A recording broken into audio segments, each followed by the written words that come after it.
هنكمل lesson operations on natural number.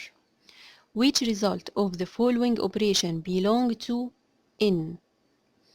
Number A 4 minus 4. ال 4 minus 4 equal 0. يا ترى ال 0 belong to n؟ ال 0 موجود فين؟ في ال natural number، يبقى 0 belong to n. 0 minus 2 الكلام ده equal ايه؟ it doesn't be، ما ينفعش 0 minus 2، ده الكلام ده في ال n، يبقى doesn't belong to n. 12 minus 4 minus 8. الأول 12 minus 4 ب 8. 8 minus 8 equal 0، والزيرو موجود فين؟ في ال natural number، يبقى 0 belong to n. Use the commutative and associative properties to simplify finding each of the following. هستخدم ال commutative وال associative، طبعا عارفين معناهم ايه. commutative يعني التبديل. عندي 4 numbers، أول حاجة هبدل 2 numbers مع بعض عشان أقول إن ده ايه؟ commutative property. يبقى هبدل ال 34 ب 28، يبقى 72 plus 28 الأول، بعد كده plus 34 plus 66، دي اسمها الايه؟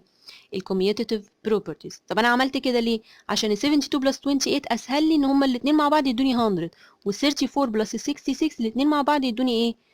100، فسهلت لي عملية الأديشن. طب يعني ايه associative بقى بروبرتيز؟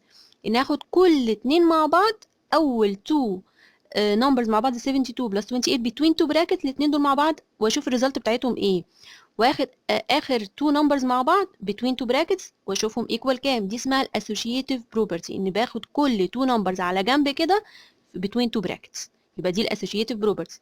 طلعوا بكام بقى؟ ال 72 بلس ال 28 ب 100، واخر 2 نمبرز كمان ب 100، يبقى الريزلت بايه؟ ب 200. هنا if A equal 4 B equal 3 C equal 2، find the value of each of the following.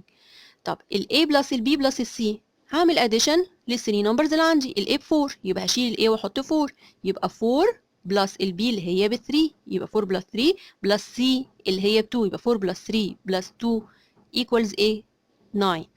يبقى هنا substitute بالvalues اللي مديهاني.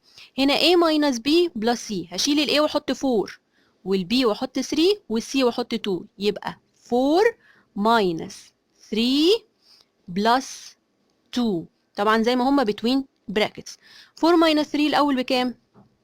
ب 1، وبعد كده هعملهم plus 2 يبقى equal 3. يبقى أنا بشيل ال values اللي عندي ال A وال B وال C بحطهم بإيه؟ بالنمبرز اللي مديهالي.